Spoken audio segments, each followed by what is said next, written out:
There is nothing in the understanding reached with the protest leaders early yesterday morning that prevents him from sending in force. All he has agreed to do is freeze construction on the park until the courts decide, or if the courts decide in favor of that, then until there's a referendum.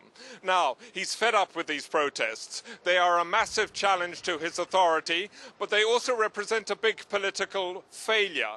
Many times he has said the protests must end immediately. Many times the protesters have defied him. Many times he has dismissed the protesters as riffraff and vandals, and he will not negotiate with them. But 2 nights ago, he did negotiate with them. So the protests have become, in effect, a symbol of his political ineptitude. Were he to send in the police to evict the protesters, however, there might very well be high casualties. The park is thick with hundreds of tents, ropes, park benches. In fleeing the tear gas, people would get tangled up in the camping equipment, and there might very well be deaths. And that could spark even bigger protests and more protests elsewhere in the country.